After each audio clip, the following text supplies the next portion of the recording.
Best and worst of the weekend. Should a winless coach get a new contract? And what's ahead for college soccer? That and more on Monday's Morning Kick Around.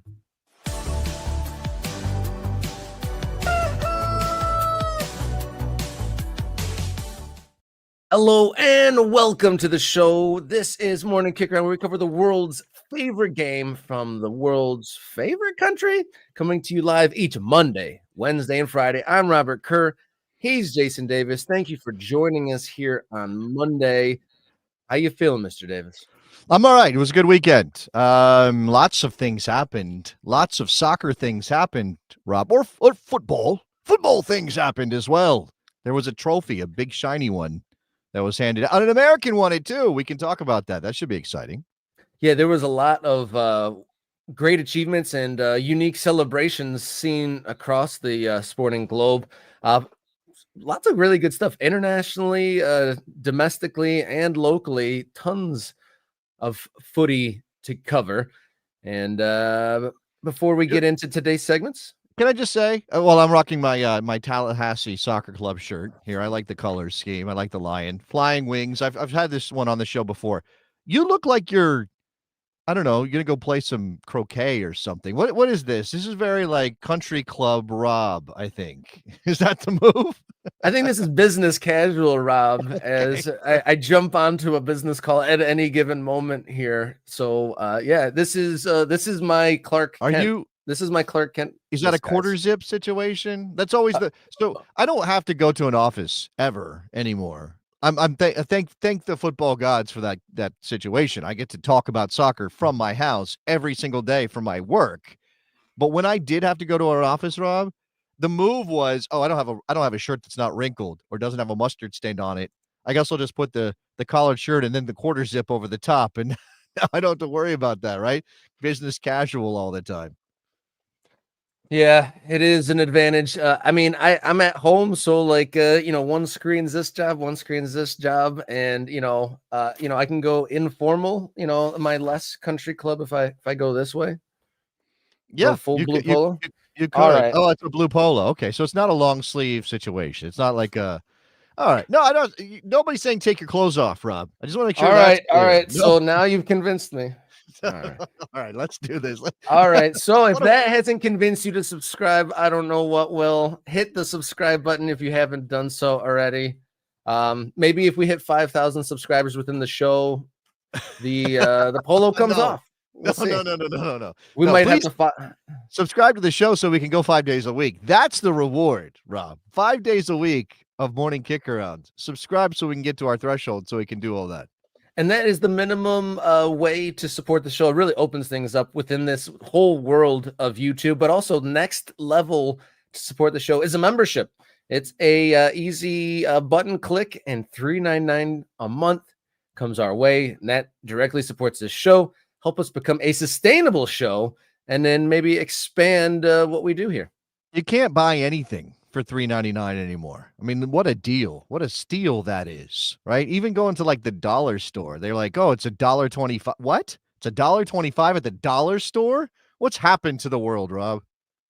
I still love the English version. Poundland is always the funniest store name. That never gets tiresome. Once you've become a subscriber, then a member, follow us along on social media at mkickaround on X, Instagram, and Blue Sky. You can even write us a note, morningkickaround@gmail.com. And we kind of glazed over it, but part of becoming a member is access to the Morning Kick Around Discord, which has been lining up. There's been channels added for subjects, and there was talk about stuff overseas, talk about Major League Soccer over the weekend. Some of my exploits in local soccer got dropped in there. So if anything else, if you want to talk soccer, the Morning Kick Around Discord channel is a great place to take this conversation, this channel offline, so to speak. We got some great segments on the way. Do we have anything else to cover? Oh yeah, podcast. We're a podcast.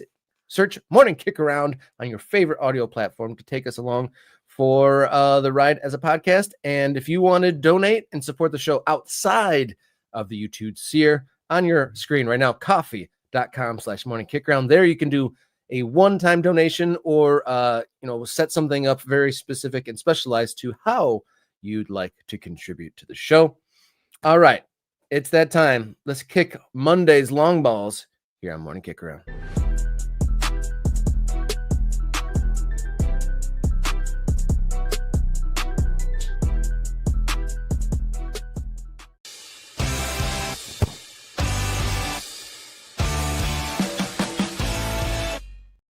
Long balls here on Monday, May 19th. I'm Robert. He's Jason. Let's get things rolling with a best and worst of the weekend that was.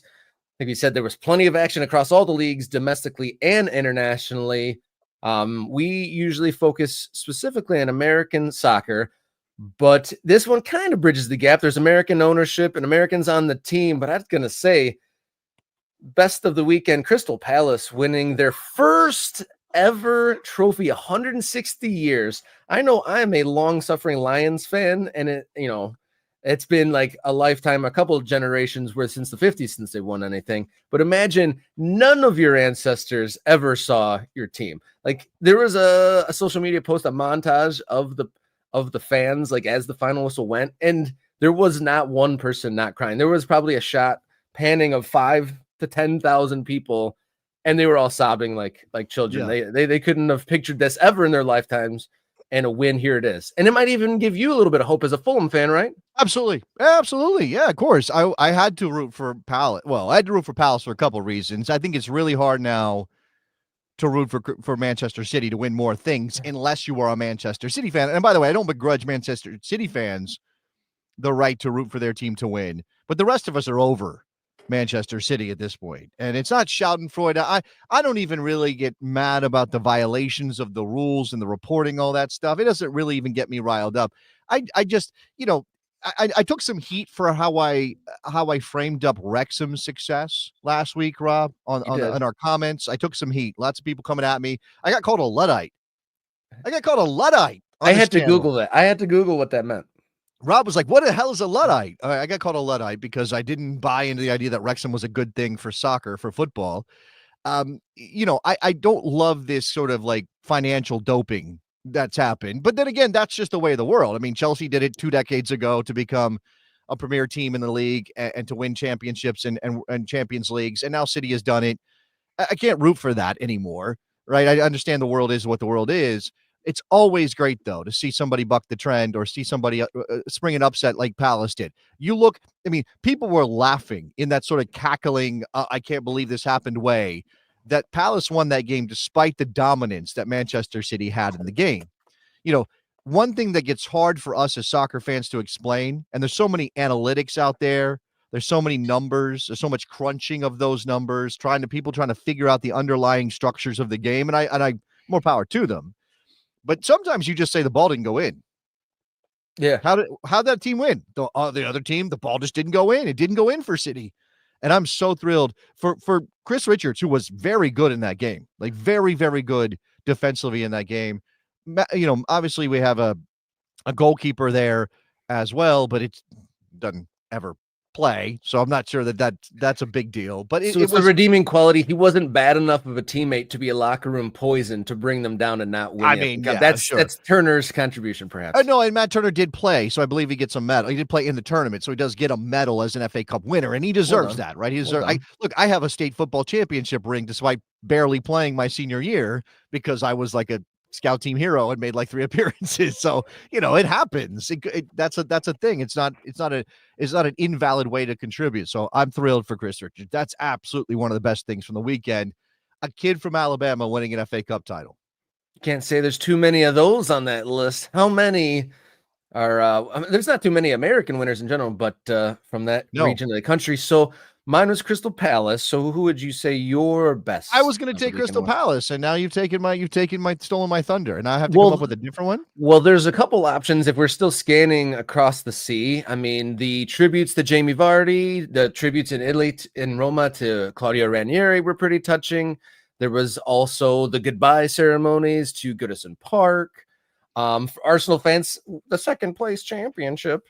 And there's plenty of those across the way. But also you could bring it bring it in here. I mean, Toronto got themselves a rare thunderous victory. I Well, mean, there's a okay, few to pick that's from. actually one of the worst of the weekend. I'll take a Yeah. worst on that. I mean, Montreal, I'm a little bit dicey on the red card that Montreal was given to allow Toronto to go rampant. I mean, Bernadeschi was great, but it's made easier when the other team is down a player. And I look, it is a judgment call, the dog so call, but to me, there is a defender, and maybe he has to like bust it, and maybe he's not going to get there, but at least he was in the frame to make a defensive run to try to stop that chance. It's, what are we, 34, 30 yards, 40 yards from goal at the time? I don't know. Anyway, go back and watch that if you want to maybe argue with me as to whether or not that should have been a red card. But Toronto FC needs the joy.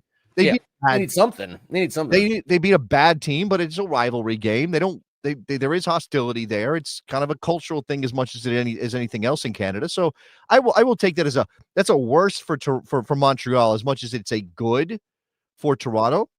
But if you want a best, how about we take? No, they're not. They beat again a team that's disappointing, and I do think that in terms of the MLS sack race, keep your eyes peeled to Atlanta, Georgia. But the Philadelphia Union, it's a penalty kick, but they win in Atlanta. They go top of the table. And while you would have said before the season, all right, I got Miami being something because they won the points title last year. And I got Cincinnati being something because they've made steps and they brought in Evander and they did. I got the Crew being something, being very good because they have been very good. Philadelphia, maybe a playoff team, but this where the Philadelphia is right now, not only top of the table, tied with Cincinnati, but best goal difference in the league. I mean, best goal difference in the conference, rather. Vancouver's actually got the best in the league. That's good. Credit to Bradley Carnell, credit to this Philadelphia Union team. Because remember, Jim Curtin got fired because Jim Curtin didn't want to go full in on the kids. And here Bradley Carnell is executing Ernst Tanner's plan, and it's working. It vindicates Ernst Tanner to this point in the season, and we got a long way to go. Yeah, candidates for worst of the weekend. You touched on Montreal. I might go Charlotte. Charlotte FC, not a good look for them. They fall at home by 4-1 to Greg Berhalter's Chicago Fire. And all the kind of like coverage and online commentary of this was Zaha, is he doing enough? Does he have the right attitude? And losing 4-1 at home when you think that you're like getting into that, elite echelon in that MLS Eastern Conference, this is definitely a step back for them. And I will also say, to tag on to your comment about Charlotte, playing at home against a Fire team that has been very up and down this season. They got beat by 7 goals. I mean, stuff that is it should give you the sense that you should win this game if you're Charlotte. To lose that way.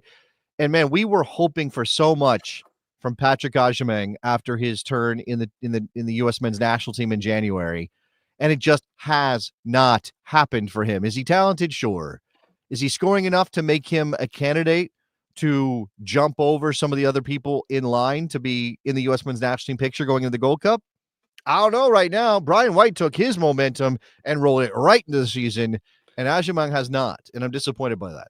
Yeah, that would have been a lot more fun had he, kept that going. But yeah, Brian White rocking and rolling, and hopefully we should be seeing Gold Cup rosters here pretty soon, right? I believe the 60-man roster, the big giant one that's not limited to the final, is coming out today, probably later after our show. So we'll maybe talk about it on Wednesday. I wouldn't expect any surprises on a 60-man roster. I mean, Agyemang will probably be on it, whether he makes the 23 or 26 or whatever we're doing this time around. That is a different question. Didn't make our list, but honorary mention for worst was Inter Miami going down to Orlando. 5 losses and 7 for the 5 Pink Ones. and 7. Yeah, and you wonder if there's going to have to be a shakeup, if something's going to have to change. And I'll tell you, I'm not going to say disappointed. He's human just like everybody else. But for Lionel Messi to be going in so hard on referees right now, they were pulling out everything. They were trying to, the last 15 minutes was just like, all right, let's try to pull out every dirty trick in the book and see if we get a penalty or something. It is now, it's the last refuge of scoundrels to be complaining about the referees at this level. And he's not just saying, hey, I didn't agree with these calls. And obviously he had the issue last week in San Jose and that required the attention of Bruce Arena and all that stuff. He's saying the league needs to take a look at refereeing, which again, I don't think anybody says that MLS referees are excellent across the board, but every league in the world has issues with referees, and even if there is pointed criticism that is valid, this feels like we don't know what we're doing. We're losing games. Let's complain about the referees. Lionel Messi should be getting more preferential treatment. Moving on to long ball number 2 of the day. Savy King, NWSL player. Last weekend, we reported that, or correspondent, that she collapsed at the weekend, needed some serious medical attention. But we got an update over the weekend. She had a heart surgery on a heart abnormality. And a quote from her came out on Saturday, saying, "What I do know is I wouldn't be getting through this without my incredible family by my side, my amazing teammates who've shown up and prayed for me, the fans and the soccer community, an outstanding medical team here at ACFC, Angel City FC, who saved my life and cared for me every step of the way." So incredible to hear good news on that front, because when we talked about this last week, it was kind of up in the air a little bit. Discharged from the hospital on Saturday, Savy King. So that's great, right? Like not even laid up in the hospital at this point, recovering. She is out of the hospital. Heart surgery out in the public. Yeah. Yeah. Look, obviously medical science, I can't speak to how it works, but I know it's great. I'm so glad this is the case. And obviously we hope that this is this is an Eriksson kind of situation, right? Like Christian Eriksson had that terrible moment in the Euros, got back on the field. And as I let you decide if he's the same player he used to be, but he got back on the field. He's playing professional soccer again. And we hope that Savy King, who's 20 years old, and Christian Eriksson already had a long career behind him when this happened. She has so much time in front of her. I hope she gets back on the field. At the very least, just that she's healthy and can live a normal life. Of course, the fallout here, Rob, and this is something we talked about when this went down, is that why on earth did they continue to play this game? Why did they ask Savy King's teammates and the opponents, who certainly had their hearts go out to her, why did they make them finish this game? And the NWSL, after their exhaustive investigation, they had to go check on why, what all this stuff. They put out this statement, having reviewed our protocols and how they were implemented, and in listening to feedback from our stakeholders. I hate that word, by the way. Enough already with stakeholders. The Angel City versus Utah game last Friday night should not have continued, and we regret that it did. The health and well-being of the entire NWSL community remains our top priority, and in any similar situation going forward, the game should and would be abandoned. Why, again, this is so common sense, Rob, that it's like, why did they need to even, like, why? Like, how do you get to a place? This is sort of like institutional paralysis.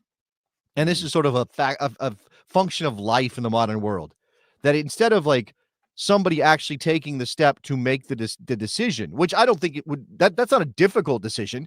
Continue to play the game after a player goes down with a heart condition and needs CPR on the field. That's not a difficult decision to abandon the game at that point and say, I'm sorry, fans. You obviously saw what this is. Nobody really is in this anymore. Nobody really feels like they want to play. We're going to abandon this game. We'll come back later. We'll figure out what to do. Like, that's just the right thing to do from a human perspective. But instead, because we got protocols and this has to get passed up the ladder, and this person has to call that person and text that other person, and sometimes that stuff breaks down. The next thing you know, everybody's, I'm sorry to use this word, but it works in the context. Everybody's paralyzed by the situation. Nobody makes a decision. The players are forced to play. And then afterwards you go, whoops, we should have done this, the smart thing, the easy thing, the common sense thing.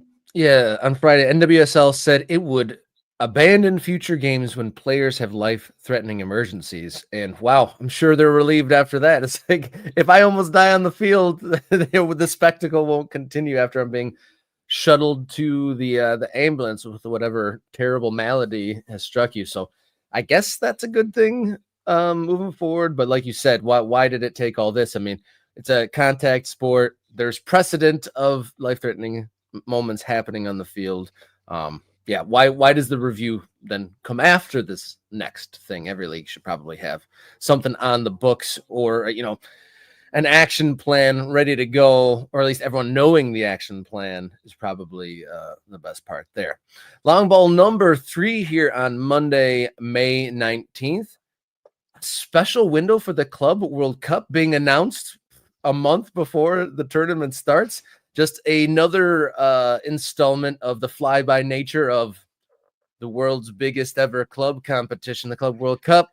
Major League Soccer came to is it an official agreement that there's going to be a 10-day window that the participating American Major League Soccer teams are going to have a special 10-day window to bring in players for the Club World Cup?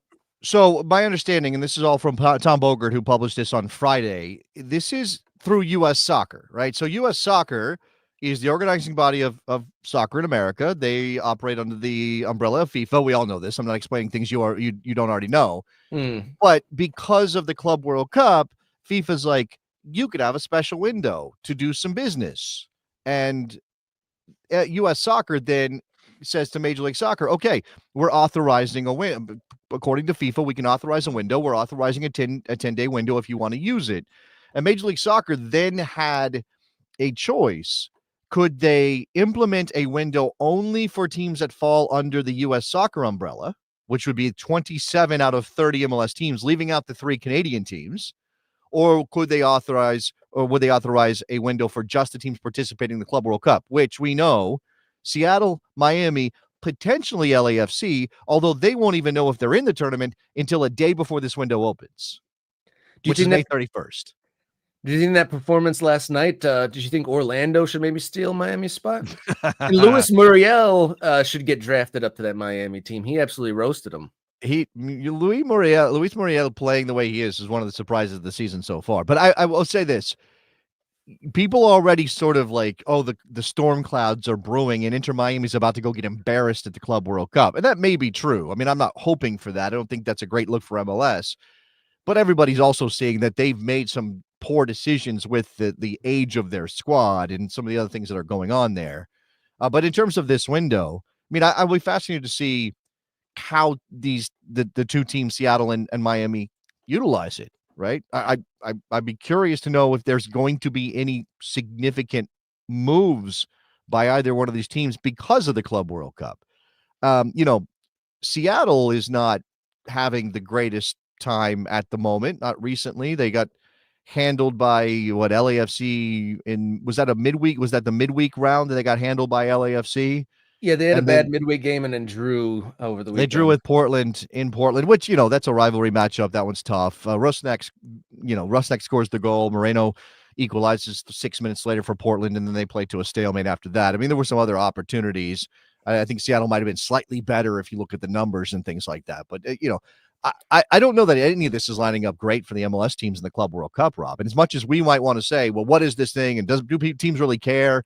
And whatever, what are the European powers even going to put on the field for this? They don't want to be embarrassed, but this is kind of an inconvenience ahead of training, ahead of preseason, ahead of the next year. What are the MLS teams going to look like when they go into this competition?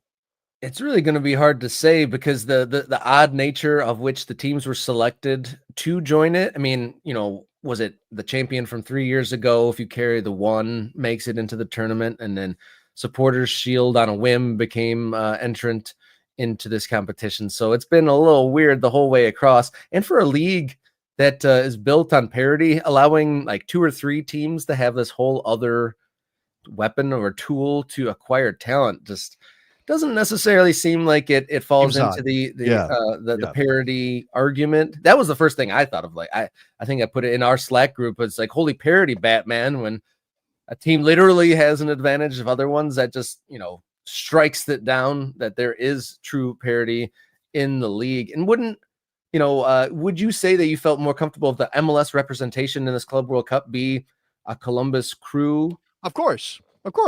I would prefer maybe Vancouver because they're hot right now. Sure. If you could pick, if you were not success is Crew. If we weren't bound by whatever rules FIFA put in place to determine who's in this, and remember, Inter Miami got gifted their spot as a host team because they qualified via the Supporter Shield, suddenly decided by FIFA. If you were picking teams to represent MLS, you wouldn't pick either one of these teams. No offense to Seattle, who I respect a lot in terms of their organizational stuff, but if you'd pick Columbus. Absolutely, you pick Vancouver. You might pick Cincinnati. You might pick Philadelphia. I mean, at the very least, Philadelphia is going to go hard to try to prove something in this tournament, even if they maybe talent-wise they don't measure up to a lot of the teams. You look at these groups, Rob, and again, we're still 3 weeks away, a little bit more than that, from this kicking off. Inter Miami is in a group with Al Ali. That is the Egyptian side. You have Palmeiras of Brazil and Porto, right? So, I think Palmeiras and Porto are probably pretty damn good relative to Major League Soccer. I don't know much. I don't know enough about Al Ali, but I wouldn't expect them to be pushovers. And then you have the Sounders. I mean, listen to this. They're grouped against Atleti, Botafogo, and PSG. Seattle was going to get grouped no matter what, right? Seattle was going to get grouped no matter how much they like. This is just the way Major League Soccer works. They want to do parity. They want to do salary budgets. And you don't say, let's toss all that out the window because of the Club World Cup. But it's not going to be a good look when they go 0 for 3. And, again, I'm not even trying to be disrespectful to Seattle. I could very easily see this be like 8-0 in terms of their output in these 3 games. Botafogo is the Brazilian champion. You get, obviously, PSG is in a Champions League final. Atletico Madrid, finishes 3rd in La Liga every season or it's capable of winning it sometime. I mean, we know how good they've been. They made a run in the Champions League as well. It's not going to be a good look for MLS. And I don't know, I guess the remaining MLS, I guess if LAFC gets past Club America, which is obviously very dicey, I think they would go into a group with Chelsea, ES Tunis, Esperance de Tunis. By the way, wild tifos from Esperance de Tunis. Go look that up. And then Flamengo of Brazil. So, yeah, it's going to be tough. Yeah, like seeing these matchups of teams that have never played each other before, and just kind of seeing all the concept of it is intriguing in a way.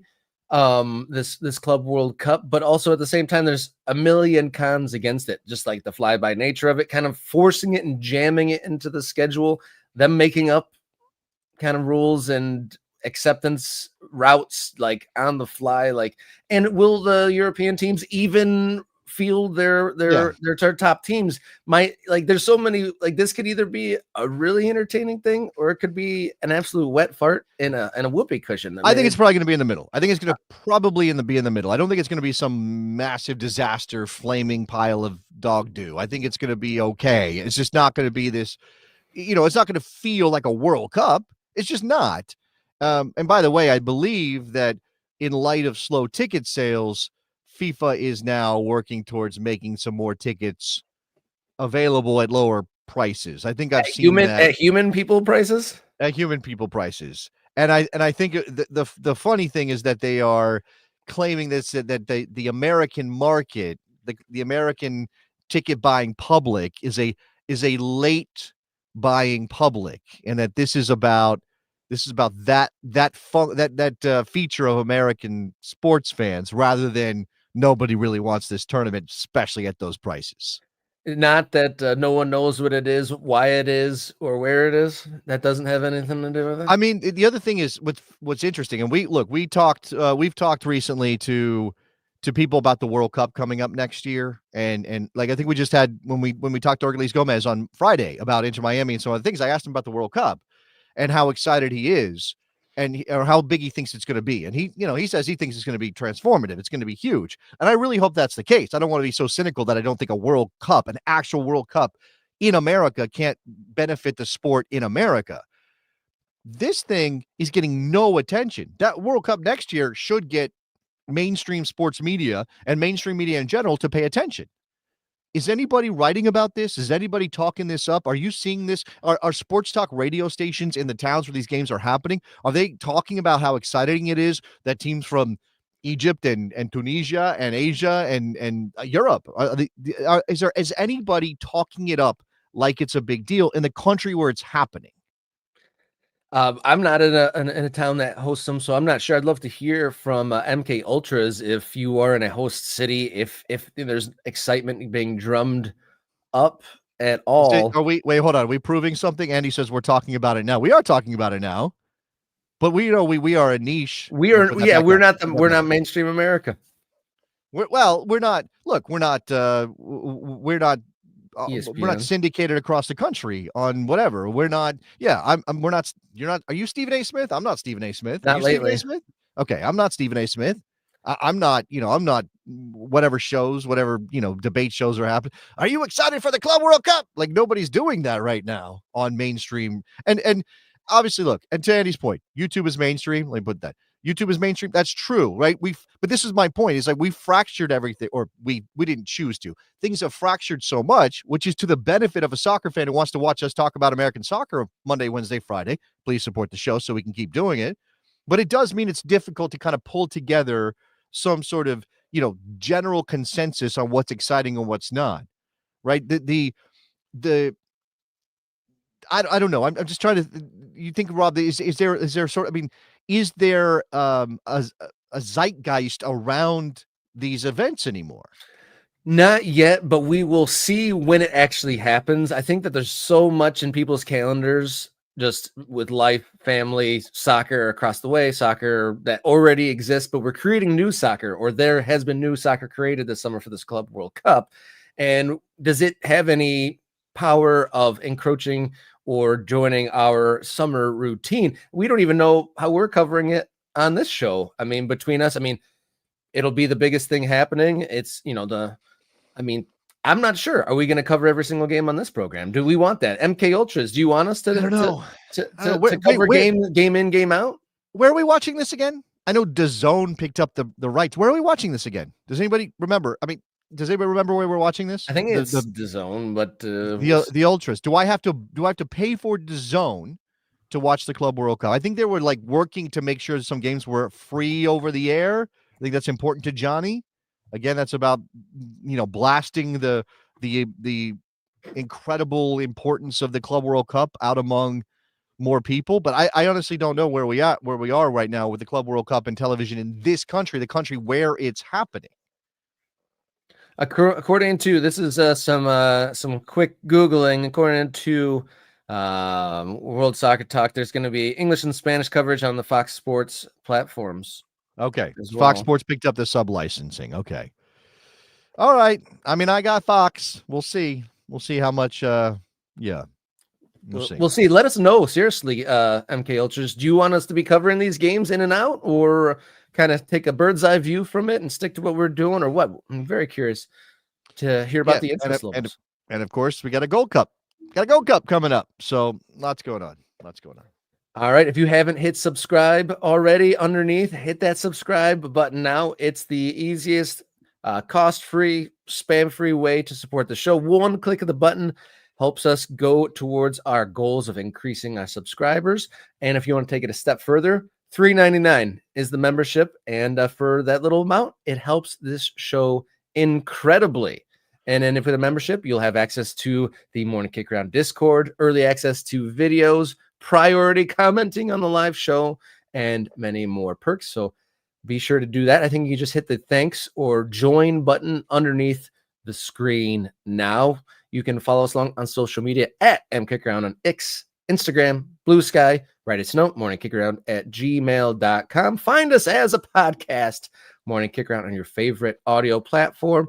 Or if you want to support outside of the YouTube sphere, coffee.com/morningkickaround, where you can customize a one-time or regularly occurring contribution. Thank you to everyone who's done so, and thank you for everyone who is about to do so now. Let's take a breath and come right back with today's next segment, the hot topic here on Morning Kick Around.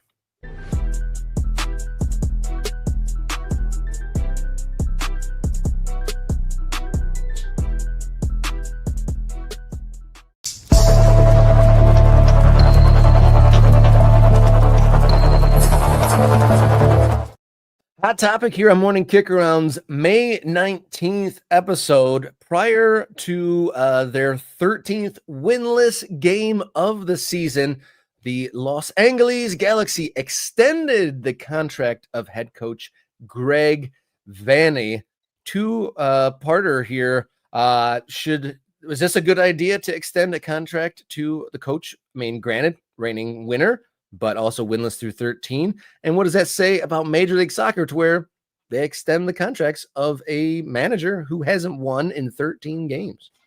Yeah, it was a draw against LAFC. Marco Reus scored twice in that game, but obviously they didn't win. And they still haven't won in 2025. And the longer they go without winning, the smaller their chances of making the playoffs and having an opportunity to defend their title. However, that's not impossible, right, Rob? Like there is still a chance that they could find a way back into the playoff picture in the Western Conference. If this was a team in almost any other league in the world, and The season's maybe already over. we'll say, in Mexico, it could happen, I suppose. And there are some other leagues where it's not necessarily the end if you are, this bad through 13 games. But most leagues, 14 games, excuse me. It's 14 14 games now. games. Most leagues, after 14 games without a win, your season is over, right? We're talking Southampton levels of ineptitude, right? Which means what happened? What happened to Southampton?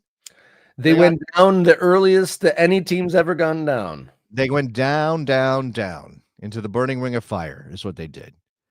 And again, priority commenting, Mike Thomas, member of the MK Ultras, most leagues, regardless of sport, actually makes a good point, right? If you go winless, and even in baseball, which has 162 games, if you go winless through 14 games, you're in big trouble as a manager, right? Now, it depends on what your expectations are coming to the year. Like that's the balance, right? Like what were your expectations when we started the season and you lost 14 games straight? You got to go. Or not lost. In baseball, it would be 14 losses. In soccer, obviously, they have some points, just not a lot, and no wins. Man, look, there is a rational part of my brain that says, I get it. I get it, Rob. He won a championship last year. He won a title. He managed to win a title despite his best player going down in the semifinals. He took a team that, was kind of in a rebuilding moment in a league where there were better teams over the course of the regular season. Miami, Columbus. I mean, you look at the standings last year. It's not as though the LA Galaxy had everything going for them going into the playoffs, right? It's not as though we're talking about a sort of an unstoppable team and all Greg Vanney did was sort of make sure they didn't get in their own way. Now, they did finish, they finished near the top of the table, right? They did finish tied on points with LAFC, right? What came down to the final day, I think they dropped points in Houston, right? Did the Galaxy? I'm trying to remember the sequence of events, but they end up finishing second to LAFC, but they still win the title. I mean, okay. I guess what I'm saying is, how much credit does he get for last year when you're looking at his contract this year with 13 games at the time of the announcement without a victory? And is it bad for MLS that Greg Vanney gets extended? Is it a bad look for MLS that Greg Vanney gets extended when his team looks like this? I think that if someone overseas saw the headline that coach winless after 13 games gets, an endorsement, essentially, I'm sure folks could definitely roll their eyes and say only in Major League Soccer. And granted, there's caveat city, like you said. You just went through, reigning champions and this and that. Yeah. But I mean, what did Claudio Ranieri, example, Leicester City, brought them unprecedented success halfway through, maybe 2/3 of the way through their second, his follow-up season. He was like, I didn't agree with it, but the pressure is such. Well, okay. But that's the thing. Like one of the elements here, like one of the variables. So I also thought about Marcelo Bielsa. Marcelo Bielsa got fired at Leeds despite doing what nobody had done in 2 decades, which is get Leeds back to the Premier League, right? They still fired him. Now, he's a difficult kind of person to deal with, so maybe he just wore out his welcome as much as it was, hey, the results aren't good, Marcelo. Muchas gracias. We're going to move on. Sometimes those clubs are poorly run, or the decision to fire a manager is on a hair trigger when it shouldn't be. Right. And those clubs might benefit from holding on rather than letting go at the first sign of trouble. It's really hard to know when it is we should fire our manager and we shouldn't fire our manager. Nobody knows for sure. There's no perfect formula here. And while we do have people saying this is a bad look, failing upward, Major League, it doesn't look good for MLS, and that sort of proposed that idea. I'm sure there are coaches on both sides of the Atlantic Ocean who would tell you, Rob, managers get fired too quickly. right? It's not always, and we even live in this world now where it's possible to separate the results, the success of a club from the manager in many cases. Like, it's not that they're doing it in spite of the manager, but the manager is only one small element in how good a team is. And there aren't a lot of managers who make an actual difference in the success of their teams, right? And it's even hard to say for sure that Pep Guardiola is the reason Manchester City has racked up all these trophies. Because what has City done more than anybody else in their league, or anybody else in Europe for that matter? They spent money on really good players, right? There's no way to separate Pep Guardiola from the most expensive team ever put together when you talk about City's results. So when you talk about Greg Vanney on the other side of this, in a league that is, again, all about parity, all about budgeting, there is so much of this idea of, well, they're being restricted in what they can spend. Did the Galaxy make mistakes? Sure. And I know Will Kuntz has been out in the media talking about this recently. Like, that's how bad things are. They've got their general manager doing a media tour, talking to people like the Cooligans about what's going on in Los Angeles. They clearly don't see the struggles this year as Greg Vanney's fault. So to kind of put this as a bow, so in Major League Soccer, can you take a year off? Does one bad year like even matter? Can you just skip till next year in Major League Soccer? Yeah, well, okay. Again, the other side of the coin is, would they be better with somebody else in charge? And I think they've got a guy who has MLS Cup trophies in two different places. Yeah. Right. They've got a guy who has ties to the club he is managing, which I think that sentimentality is an element for the fan base. If they fired him, who could they get that would be better? Because if you don't have an alternative, Rob, if you don't have somebody who's going to make you better, why fire the guy? Now, there's a difference between like firing a guy and giving him an extension, or not firing him and giving him an extension. That's obviously the next level. Like this isn't just, we didn't fire him after 14 games without a win. We gave him an extension. We really are putting our eggs in his particular basket. And man, that's the part that's hard to sell. And again, I think only in relief against what happens in some other leagues do we see this as rewarding failure. When again, in Major League Soccer, it's just a very different kind of dynamic, right? It's just a different structure that probably tells the Galaxy and Will Kuntz, we can't do better than Greg Vanney. He won us a trophy. He'll get us back there once we get him the kind of players he needs to win. And, Ricky Puig being absent is a major part of this story. Yeah, it certainly is. Yeah. But I mean, he's been given every caveat there is. So it's maybe a good and bad. Very rarely are things absolutely one or the other. Maybe they got that contract extension because the players, maybe they're like, oh, after this amount of a stretch, there's no way my coach is staying there. But then you give them an extension, and that gives them the solidity. Like, I have to prove myself still to this coach. And like, we're not playing for his job. Like, maybe that takes some pressure off too on the other sides. Like, if we screw this up, we're going to lose our boss. But if he has an extension, maybe that gives him confidence that there's still belief there, and that maybe take the little bit of a weight off that any loss could mean the loss of a job. I'm sure, yeah, you can frame it that way. We know Ricky Puig is a big backer of Greg Vanney, has done so on social media. He's probably thrilled about this. Again, Mike Thomas threw up a comment that said it's less about who's better in terms of replacing him and more a symbolic way of showing the fans you aren't content with your current situation. But that is the tail wagging the dog, right? That is, and I'm not saying it's wrong in every case to defy the fan base or to not care what the fan base thinks in terms of the perceptions of what you're doing. And again, this is something that gets leveled at Major League Soccer clubs on the regular because of the lack of relegation. It's this idea that they accept mediocrity. They don't care. There's no pressure. Now, look, as somebody who's been watching this league for 20 years now and has covered this league for that long, I can tell you the pressure is much more intense now than it's ever been. Does that mean it's where we want it to be, or it's like maxed out in a good way? Probably not. But it was easier for managers to keep their jobs with bad runs or to get extensions or whatever 10 years ago than it is now. Managers get fired now in MLS in a way they didn't get fired before.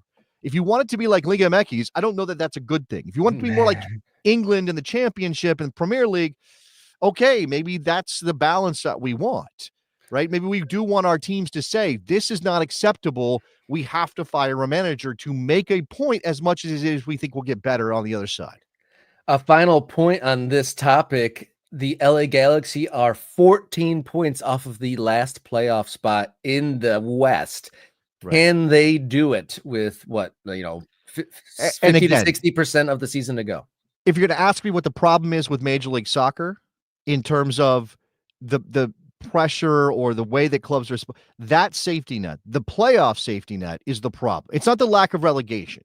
Is that 9 teams can make the postseason and 9 teams can say, oh, we did okay. And then 9 teams can justify keeping somebody who maybe didn't meet expectations. And as Pamit says, it's not just about losing or a poor start. It's about a record-setting poor start, right? This is sort of like, this isn't just, oh, this is not what we expected from the Galaxy. This is, oh my God, this is so bad that they are now setting records. And I can see that. I can see that as frustrating for Galaxy fans. It took a long time for them to make the changes in the front office that the fans were demanding, right? They remember they had some issues. They got punished by Major League Soccer for breaking some rules. And eventually Peter Vagenas and Chris Klein and Jovan Karofsky all got ousted. And then they won a championship. And I guess even despite that championship, they don't have enough credit with their fans that the fans can just accept that this is the way things are. And Greg Vanney's still our guy.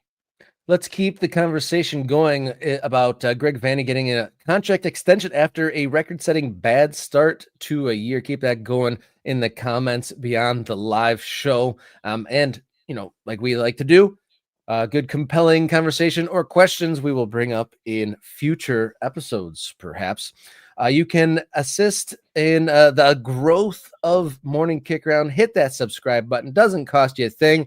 And it helps out what we're doing here tremendously. And if you want to crank it up a notch, $3.99 a month is all it costs to become a member. You gain access to the Discord, early access to videos, bonus content, priority commenting, and much, much more. Become a member of the MK Ultra membership group with just a simple click of the button. You can find us on social media at MKickaround on X, Instagram, and Blue Sky. Write us a note, morningkickaround@gmail.com, and search Morning Kick Around on your favorite audio platform to take us along with you as a podcast. And if you'd like to support outside of the YouTube platform, coffee.com/morningkickaround, and you can do a one-time or a customizable contribution over there on Coffee. Thanks to everyone who has supported and those going to support here right after viewing the show. We're going to catch our breath for a moment and come right back with our final segment of Monday. Today's big question coming up next here on Morning Kick Around.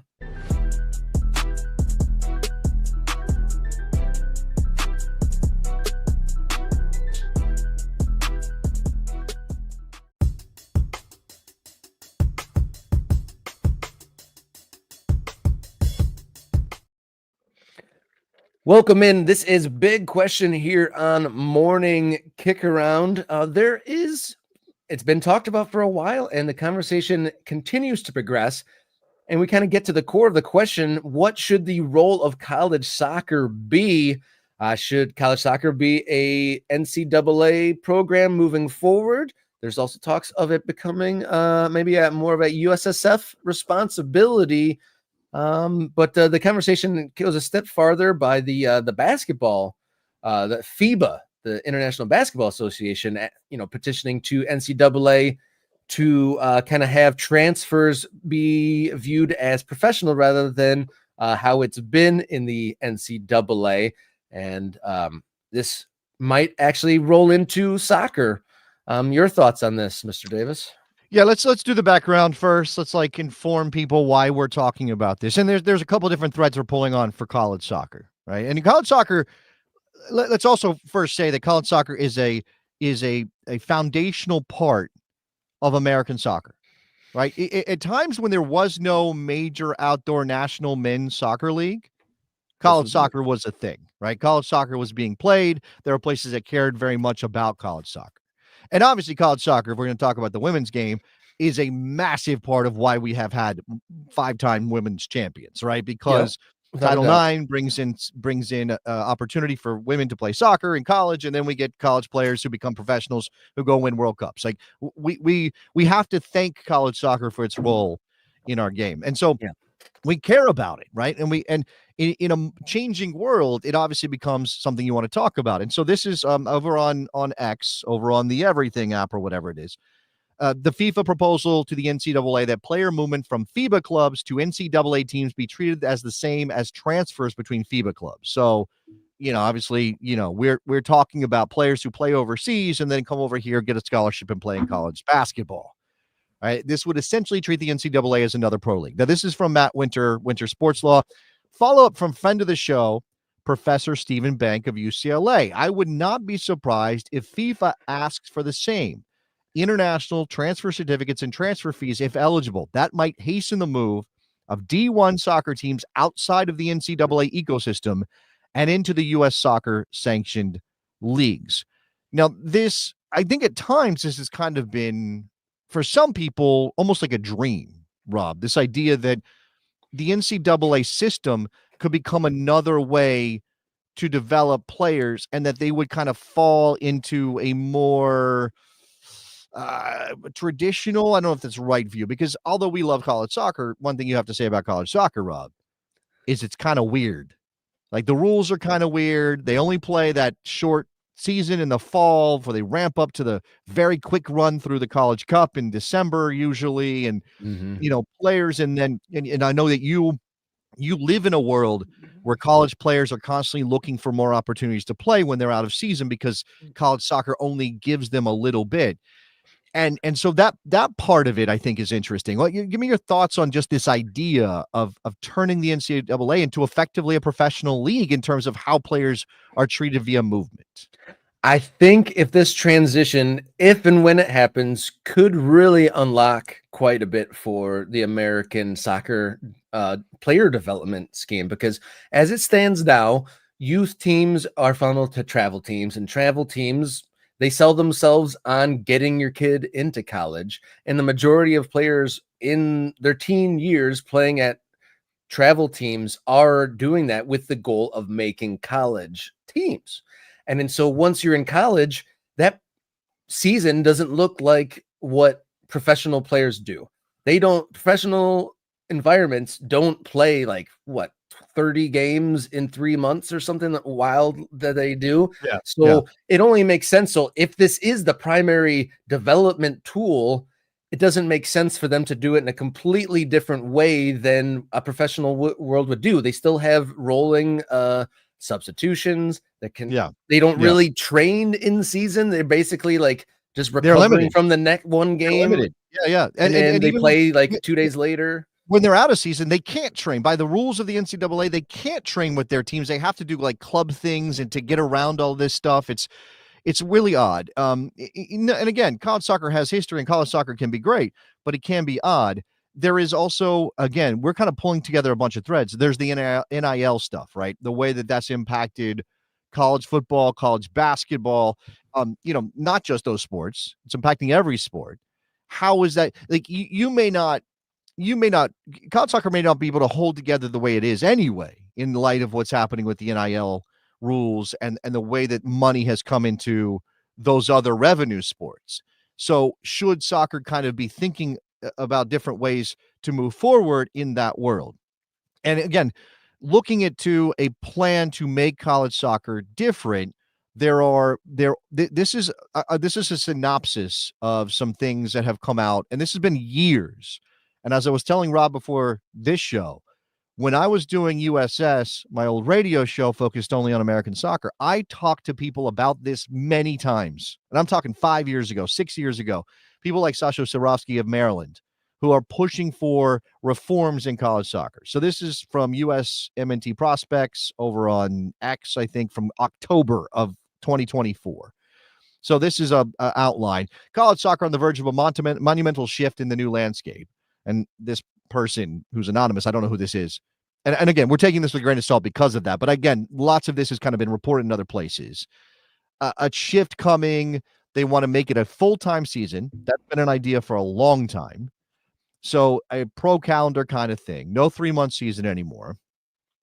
So a spring element in addition to the fall element. The timing of this shift happening in 2025, 26, or 2026, 27. Don't know about any of that right now. So again, U.S. Soccer will be involved as a governing body and or a power broker. Numerous sources have expressed their active role in making this work. There are two major conferences signed on board, ACC and Big Ten.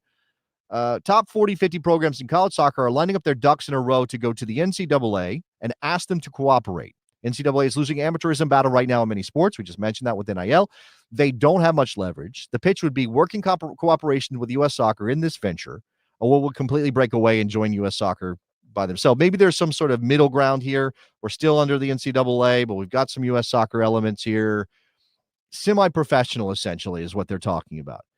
And again, like, I would have to talk to college soccer people, Rob, to get a sense of how they feel about that kind of thing. Because that would be transformative, right? That would be massive. But at the same time, in an era when so much college soccer is being dominated by programs who are just offering scholarships and bringing in foreign players, many of whom who've come through professional academies abroad, it doesn't feel tenable to do things the way we always used to do them. Like, there don't seem to be more. I mean, Patrick Agyemang is an exception a little bit, but this isn't the same world that developed Taylor Twellman and Clint Dempsey and go on and on and on. And as the chat has been saying, we've always known that college soccer and its role as the developer is questionable when these players come out of the system at 21 and 22 behind the curve compared to their peers abroad. Yeah, and through multiple conversations with people all over the way, that's where Americans lose their players most, is between 16 and 20 is when, travel teams go to various tournaments overseas and do just fine, hold their own, and even win big competitions at the U16 level. But when you get to the U18 level is where there's a huge drop off. And then a 20-year-old here that's gone through college compared to a 20-year-old who's been in a professional system over there is just night and day. I was speaking with one of the OCFC players who's a Scottish guy who said that, he's the same age as Conor Gallagher, and Conor Gallagher has played for Chelsea and now plays in Italy, and he was the same age and he's in college playing 3 months. Yeah, look, that's not a equal playing field. Obviously Major League Soccer and the USL for that matter has moved past this idea that college soccer is going to be its major source of new talent. Like, obviously in the beginning, when MLS didn't have academy structures and wasn't investing in development, we'll just go draft kids out of college. That's sort of a baked in developmental system for us. It obviously works for the NFL and the NBA because there are no other leagues competing for players. And so you just go get the best players out of those sports. In soccer, because you are competing for players with leagues around the world, it's not really tenable. If you want to improve your quality, if you want to develop good players, you're going to have to take it upon yourself. And MLS has done that to its credit. What that means is often the best players aren't going to college. Then those college programs are going, we want to win championships, and the best American players aren't available to us because they're going to play in an academy, whether it's MLS or USL or whatever. And so let's go get a kid out of Scotland or Germany or Hungary or whatever it is. And as I said, and again, various stakeholders, I can't believe I'm using that word after I complained about it, are kind of getting involved in this conversation. And it reminded me as we bring this up today that Chris Cillizza, who is a political pundit recently of CNN, he no longer works there, but he has his own Substack.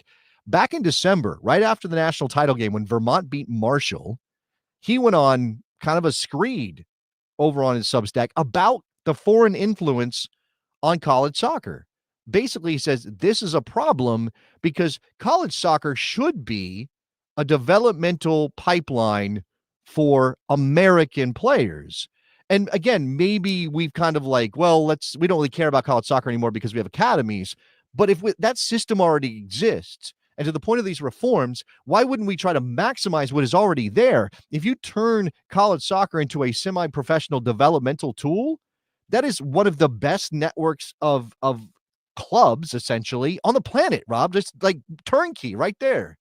Yeah, and there's plenty of towns across the United States that already have built-in like fan bases and followings at various college towns across the way. That if all of a sudden, the landscape, like college teams, or at least select college teams, join the club landscape, there's a lot more teams and towns involved in the same sphere. It's those teams are, working on a completely different plane, and they probably have certain programs that had success. There's been generations following that, but it doesn't fit into any of the boxes of the club world at all as it stands. Yeah, and look, so we're kind of it's not developing. And if you think about the pathway, another conversation you talk to people overseas, you're a young player, you show a lot of promise, maybe, and then it's up to the player and their ability, for the most part, to make it professional or not. If you're a 14-year-old American, what is the clear pathway to becoming a professional soccer player? It is a muddled mess. If you don't live anywhere near an MLS team, or you can't get picked up by an MLS team because there's only so many spots or whatever. I mean, this is why some of these MLS clubs have decided to do networks of various youth clubs around their region and try to stitch it all together. And they're trying to funnel all these things. And of course, there are people who are very provincial and very territorial, and clubs that have existed long before MLS teams came to town, and they resent the fact their best players are being taken away by MLS teams and put into academies. And again, all of this is, we're not all pulling in the same direction, because we've never done that before, and we don't know how to do it now, and people don't know how to relinquish, and we don't want to trust just one MLS team to do the best by every kid in a particular region. And yeah, the more opportunities to play at a reasonably high level or to get tested against talented players, the better. There are lots of things about college soccer that are iffy, but there's lots of reasons to think it could be a major benefit to American soccer to involve it more directly in our pipeline. But again, we have reached a point, Rob. I'm a college football fan going way back. I was watching College Game Day every Saturday morning from the age of 6 years old. Like, I would watch games from teams I never heard of because I loved the sport that much. Yeah. But the days of college football amateurism, they're over. I mean, at the top level, they're over. You can watch D3 and it's pure, whatever, but it's over. And if that's happening, college basketball as well, then we can't hold on to this romantic notion that we're going to keep doing student athletes, and that these players are just there for their education, and that the scholarship is their reward, and there's nothing we're past that now. So college soccer is going to have to respond to a changing landscape when it comes to college sports, regardless of how it works with sort of US soccer and FIFA and all of that.